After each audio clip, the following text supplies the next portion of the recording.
Okay, introduction. Today, or this video, whatever, I'm just going to watch this video about someone talking about their realization that shattered your faith. I've already watched a couple minutes already. It's pretty interesting. Uh, so yeah, let's get into it. To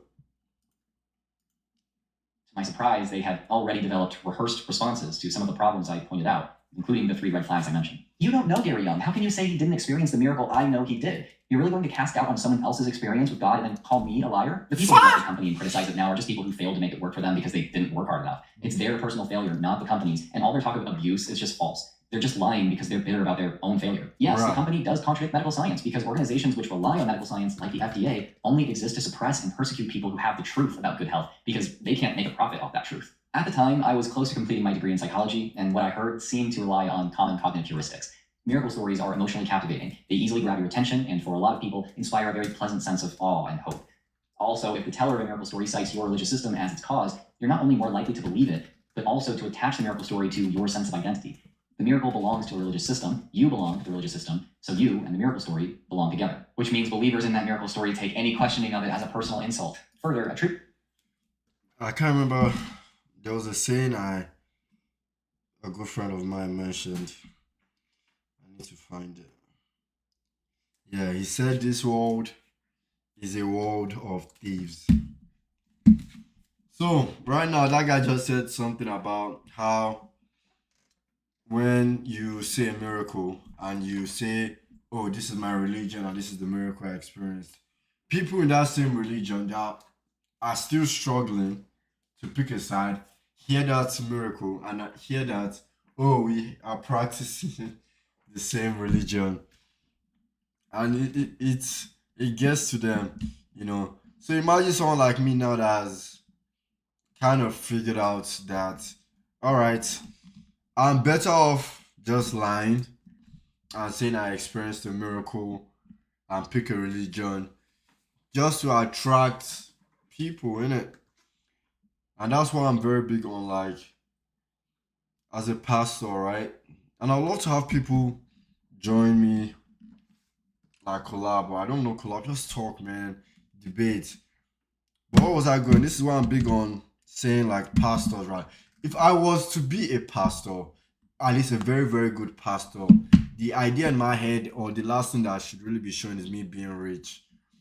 And in the sense of, like, I am not giving more. Like I should be giving more than anyone else because I guess I can talk to God and whatnot, or I have money, you know. But yeah, all right, let's keep going. Criticism of your group to the moral or personal failings of critics appeals... Defensive attribution, a bias or error in attribution calls for some events such that a perceived threat to oneself is minimized. For example, people might blame an automobile accident on the other driver's mistakes because this attribution lessens their perception that they themselves are responsible for the accident. Yes, Which like usually 10 out of 10 times or 11 out of 10 times, and I can pick a demographic just because I'm confident and I'm speaking from experience. African Nigerian parents, right? They're not accountable. A lot of adults in Nigeria that are pretty religious are not accountable. Like, a lot of people are not accountable. Like people I meet, especially when they're really, I don't want to keep saying this, but there's a correlation to religious people not being accountable or not being realistic. They'll rather blame something else. It's never their fault. It's never them.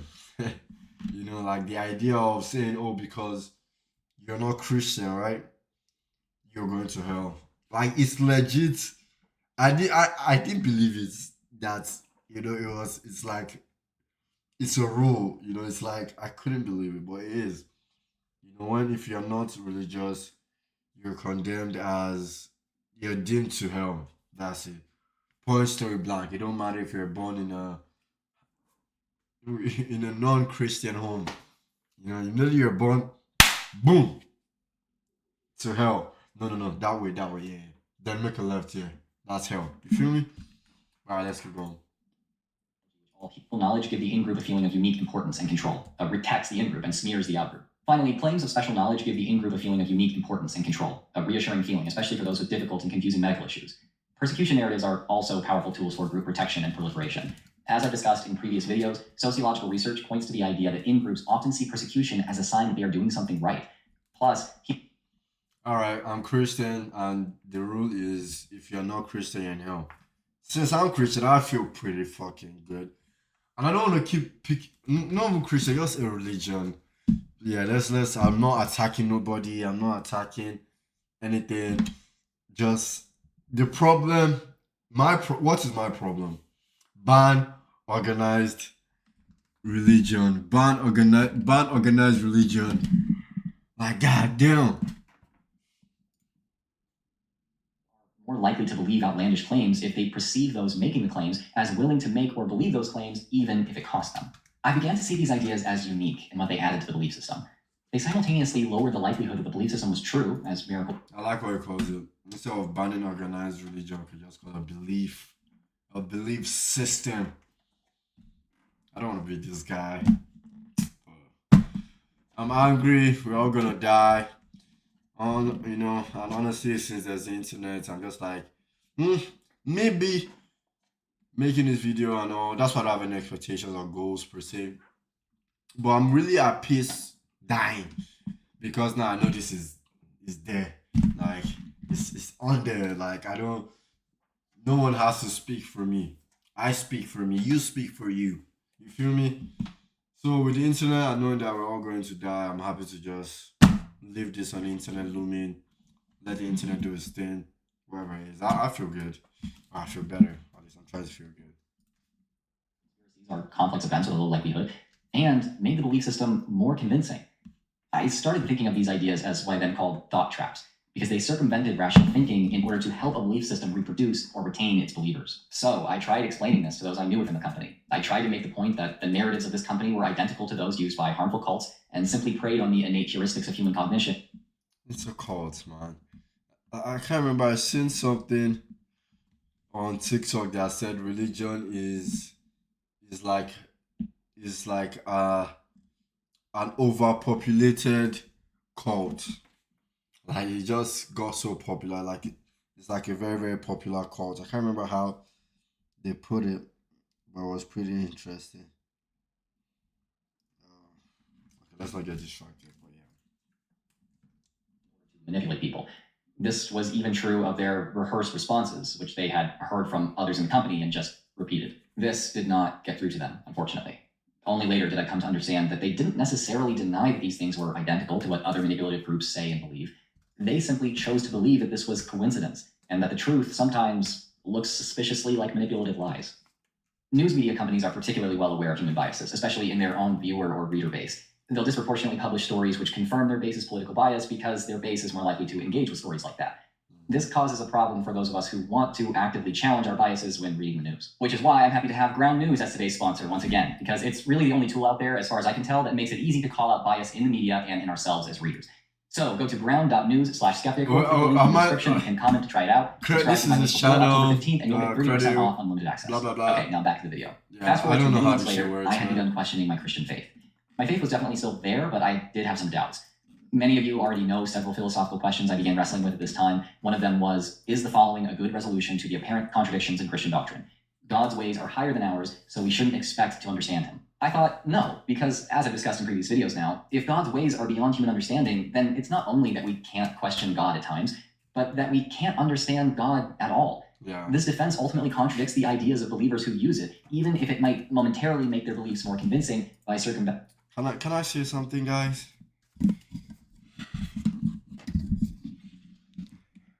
The thing is, at least the thing that I can't get past, or like, I just can't understand, and I want to, I wish I could, like, it kills me, is why does this even fucking matter? Right? Like, why does it matter? Like, why does it matter? Like, who gives a fuck? Respectfully.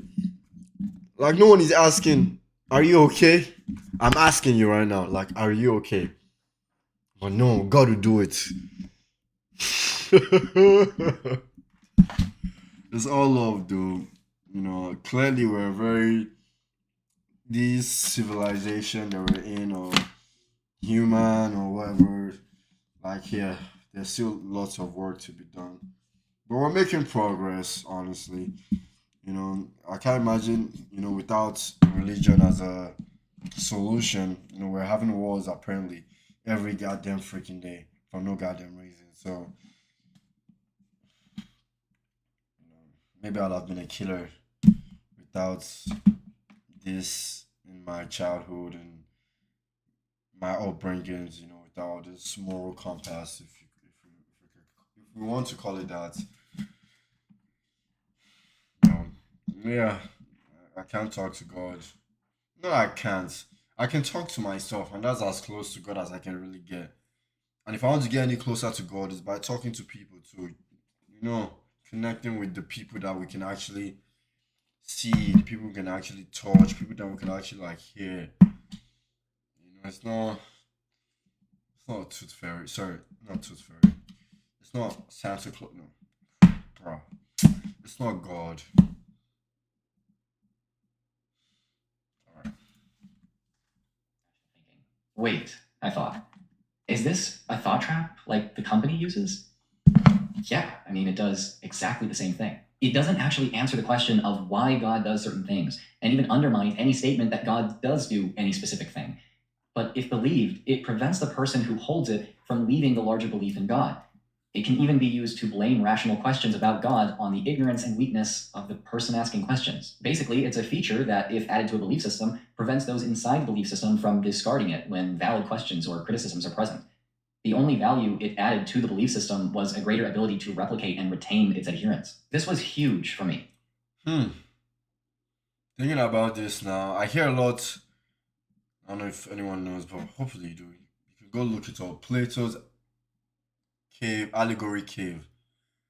So he just mentioned something about when you're in the belief system, you're never allowed to question anything because like it keeps you in the belief system. So connecting that to Plato's allegory of the cave, that is the chain. Like that chain right there is not letting like it's not letting you step outside to even just see what's going on outside. It's almost like the silo. Oh, I'm going off topic there. All right. I remember sitting alone in my apartment in silence for several minutes, shocked that something I had believed my entire life was most likely nothing more than a feature which my religion had adopted in order to maintain growth. Soon I noticed this creeping sense of horror slowly rising to the surface. I knew the next question I needed to ask myself, but I hoped that if I sat there quietly for long enough, it would slip back into my unconscious mind and stay there. It didn't. Finally, accepting that the question wasn't going away, I asked myself, are there any other parts of my Christian beliefs that could just be features that help the religion reproduce and retain believers? Maybe, I thought. Are there any other things I've been taught about Christianity that appeal to humans' groupish psychology or tendency to believe things based on strong emotions? It did not take me very long to think of quite a few. People who disbelieve just do so because they want to sin. Suspiciously convenient for a Christian in-group. The alternative to finding meaning through Christianity is hopeless, crushing nihilism, terrifying for anyone who dares to doubt their faith. If you don't trust Jesus for your salvation, you'll burn in hell for all eternity. Probably the most extreme scare tactic I could even imagine. I tried to think of any alternative explanation for these features of Christian doctrine. I considered that they really are true, but now that I've thought about it critically, I realize these ideas had not been presented to me or most others alongside solid evidence that they were true. No one had done or presented any psychological research to demonstrate that non-believers are just motivated by a desire to sin, or that non-Christians were always depressed nihilists. Likewise, no one had proof that hell was a real place. All of these things were stories and were presented in a highly emotive way, absent any real evidence. Still, maybe they were true and just coincidentally looked like ideas meant to propagate or reinforce the belief system. I could attempt to accept that as coincidence, I thought, but that is exactly what certain others do to protect and stay in harmful cults. So if I were to do this in the case of Christianity, wouldn't I also need to reason that way in regards to all other belief systems which use these thought traps? As you all know by now, I concluded that it was more reasonable to think these things were untrue and were what I then called thought traps.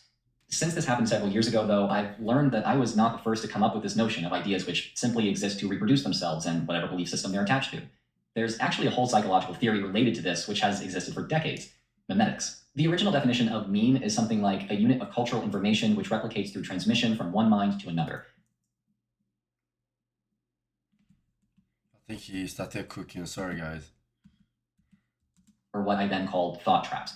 Since this happened several years ago, though, I've learned that I was not the first to come up with this notion of ideas which simply exist to reproduce themselves and whatever belief system they're attached to.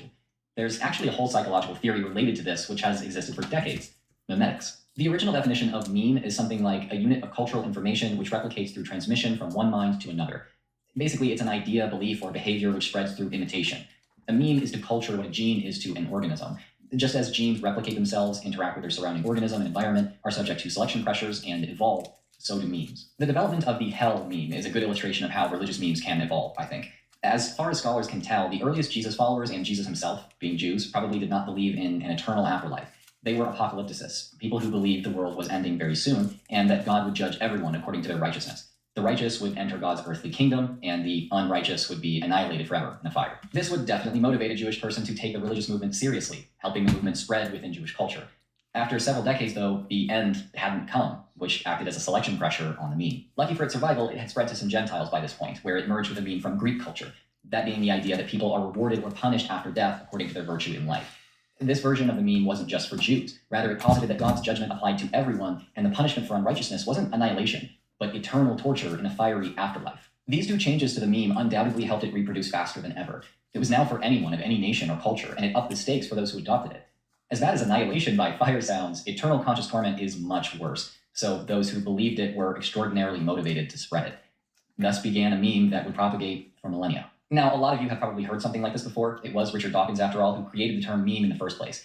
You've probably heard Dawkins or Dennett call religion a set of pernicious memes, which use the believer to propagate themselves. A child brain is a machine which obeys whatever instructions it's given by its parents for the very good reason that I've already told you. Therefore, the child brain is also vulnerable to parasitization by viral code, which is things like, it is essential that you pray 5 times a day. If the child brain could tell which was good advice and which was bad advice, it wouldn't need the advice in the first place. That's the whole point. It needs the advice. And therefore, it is automatically vulnerable to the equivalent of computer viruses, which is what I think religions are. This idea isn't without merit, but it isn't the whole story on religion and memetics. Any idea, belief, or behavior can be considered a meme, because a meme is just something that spreads through imitation. This implies then that some memes can benefit a person or group to which it belongs. Moving or vocalizing in unison with a group, research shows, can promote cooperation within a group. So religious memes involving ritual singing, dance, or other movement can help a group get along and even thrive.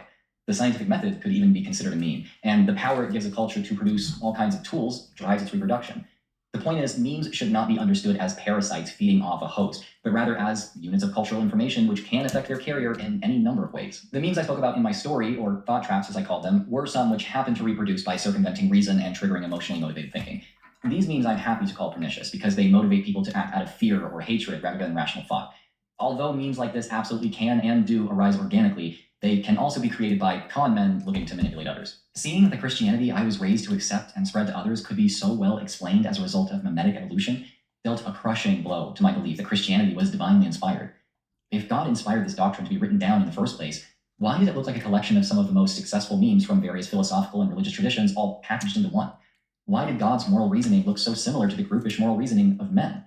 Why believe the biggest religion of all time was only successful through God's intervention when its doctrine demanded that you spread the faith or else? Some may feel comfortable accepting as truth a set of ideas which look suspiciously like a set of powerful and at times pernicious memes. If that's you, you have every right to do so. But I hope that at this point you can understand why And not to offend anyone, like truly not to offend anyone, but I've gotten to the point in my life where it's been always been in my mind to believe that everyone can think. No, everyone can think, right? But the hard pill to swallow is everyone doesn't like it, and everyone doesn't really. No one wants to. I think it's natural to just think, but I don't know. People are generally just stupid, man. Like people are too scared, and it's upbringing, man. It's literally, I don't know. I believe it's nurture, cause nature You should want to think. You should be curious. Because people don't want to think anymore. Because what do you mean, like, if you don't, you're going to go to hell? I'm very uncomfortable with that. I know what I do by myself. You know, I'm sure you know what you do by yourself too, but I don't know what you do by yourself. You don't know what I do by myself. But it's a hard pill to swallow to know that not everyone around was nurtured to want to think for themselves. You know, no one wants to have a new reality. Everyone just wants things to be the same. I don't like when I hear people say, I like the structure. What does that mean? I hate structure. But that's me though. Alright. Do not. Thanks for watching. I've been Drew of Genetically Modified Skeptic. Shout if out you want to to you. learn more about me, Then that's his channel or no. But what would I like to leave this at? Let's see. It's funny how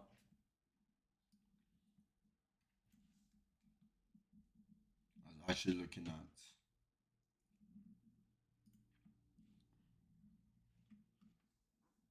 So we can go over this real quick.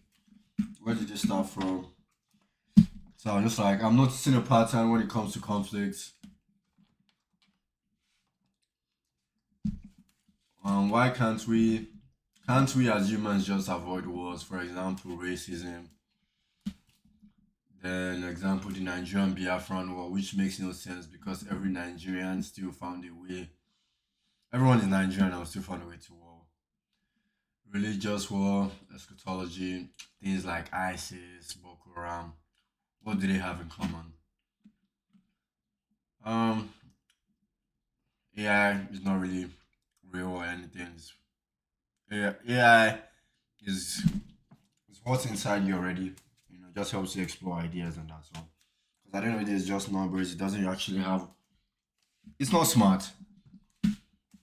Yeah, it's not intelligence. Inherently intelligent. It's bullshit. So do not take AI so serious. If AI gives you advice, please think thoroughly. If AI tells you to kill someone, please think twice, three, four times clearly. You know. So, for example, you're going to AI is going to be wrong.